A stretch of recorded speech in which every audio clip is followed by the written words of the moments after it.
Plaintiff Caitlin Egan dated the defendant, and she claims their relationship was good until she found naked photos of his co-worker and discovered he paid another woman $12 for a sex video. Caitlin's suing him today for breach of contract and emotional distress. Defendant Cameron Campbell admits that he betrayed Caitlin, but insists he never cheated on her, and the pictures and video he had were nothing more than porn. Cameron claims Caitlin is suing him prematurely. All rise. This court is now in session. The Honorable Judge Greg Mathis presiding.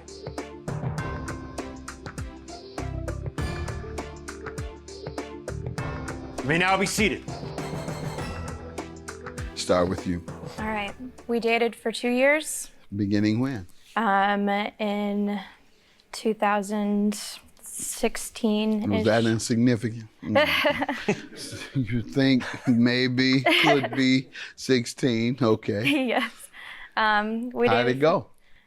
Honestly, it was a very loving relationship. What happened? I loved him all my heart, took care of him, anything he needed, I was there, vice versa. What happened? I discovered that he was cheating on me.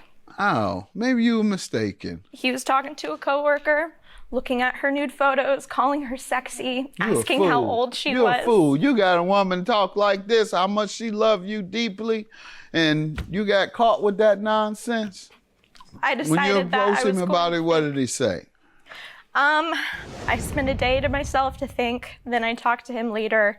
He immediately went, just cold. I saw that he was very distraught over it. Did he ever apologize and try and redeem himself? He did. Right. Did you forgive him? I did. So what happened? We went on a break. I needed to think about things. I needed to see if he How was long going was to the keep break? It was going to be for a month. Okay. He said that he wouldn't do it again. He said that, looking at her naked photos, calling her sexy, via text over Instagram was like porn. And I told him that that's not porn. A website is porn. I spelled it out for him. Not somebody you know, not somebody that you have attainable access to, and not somebody over your social media. It's a betrayal of my trust. And so I moved out, stayed with a friend on her couch, and I did not trust him at that point. I looked through his Instagram again. About 2 weeks later, I discovered that he was paying a woman. You're a bigger fool than I thought you were. You got a woman that's in love with you, man. I still am, but I wish I wasn't. Paying her $12 for a video of her having sex with herself.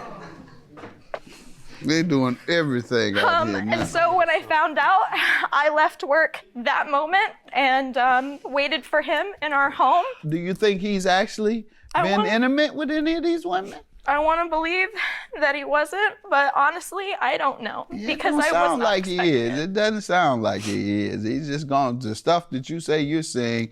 You don't do all that. You're just going to get it. Go ahead, sir. Let me hear from you. It's hard to find a lady like that, I'm telling you. Go ahead. So everything that she said is accurate. Did I cheat on her? No. Do I believe that this is an act of betrayal, seeing how upset she is over it?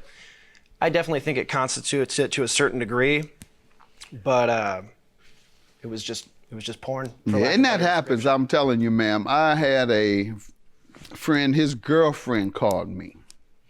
She says, Greg, can you talk to him? She says, Greg, aren't I attractive? I said, yeah, she's a beautiful woman. Yeah, you're a pretty woman. She said, well, why does he almost every night go into his office, lock the door, look at porn? And this is halfway funny, but she comes and knocks, and he won't let her in. and he won't stop doing what he's doing. You're not that bad, are you? And he wasn't cheating. He would have told me. We share everything, and he would have told me. I've counseled him when they broke up. He would admit things, so I'm convinced he wasn't doing anything, but he's locking his girlfriend out looking at that porn. And so that was a betrayal. She's right there trying to get in. Let me in, let me in. Looking at that porn. All right, so let's not conclude that. Give yourselves an opportunity. I hate to hear this much love in the relationship, because many relationships are loveless. And so when you see this, let's make it happen. Let's get it back. All right. Why are you suing him? So, over the years, I helped with rent, lawyer fees, utilities, you name it. So I had constantly written it down throughout our relationship because he was paying me back little by little. When we broke up, we sat down and wrote a contract. And I do have it here. Okay, good. Here we are. In the contract, it essentially says that he owed me $14.25. You must be a lawyer. This is like, you got section 1.8. That's this guy over here. Section 1 point, this and that, 2.8. Go ahead. So it says what? Yeah, he owes me $14.25 for everything that I had covered. And then on the back of the contract, we wrote that there's a bare minimum of $25 a month of what he would pay me. Take him 5 years to pay me off for that amount. But I accepted it, wrote my name down so I could just get my stuff out and get on with my life. All right. Sir, what do you say to this? So I've been through a few relationships that have, during a breakup, and they get emotional and things like that. I wanted to make sure that me, my belongings, my stuff is protected, especially when you live together with someone for a long time. Things get mixed up. She'd reach out to me if she had something that belonged to me and vice versa. We tried to keep it as civil as possible. And I mean, nothing bad's happened. Good. But it was just kind of a precautionary measure. And what about the payment? So I paid her the first time, the $25. And even before we wrote out the contract, one of the things that we had purchased together was an ottoman. I sent her a payment of $30 for that, but that was before we had even written the contract. It was a matter of maybe $45. You had to go with the contract. So why shouldn't I enforce this contract today? So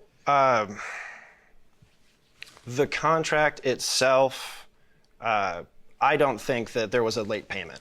He paid $25 when? So I do have Now, when the did he pay payments. He paid the $25 June 30th. It was the last day. For which month? For June. I had to text him to Okay, get that so money. he didn't pay July? He did not pay July.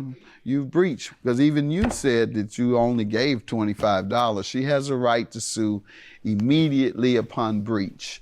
It's her choice. She chose to do it as opposed to giving you more time. And she's probably a little upset with you, and that may have something to do with moving quickly upon the breach. She's shaking her head. Yeah. My man was worse than him. Would he let you in if you knocked on the door, you think? Oh, boy. Let me in, let me in. He's looking. So emotional distress is for what? So my emotional distress, essentially, I had to hunt him down each time. When I did bring up the fact that he violated the contract, that I was taking him to small claims, he denied it, then admitted that he did in fact owe me. Did he put his hands on you? No. Okay, no, you sir. can't sue a person for a relationship gone bad. The only exception typically is that when there's a physical assault, then most judges allow for a judgment and recourse. All right, judgment for the plaintiff for the loan only. Have a good day. I think all of this was just much needed closure. The judgment against her, her judgment for her makes sense, and best wishes, I guess. I just hope to move on with my life. Now I do not have to hunt him down for money. So yeah, I just am excited to not have to worry about him anymore.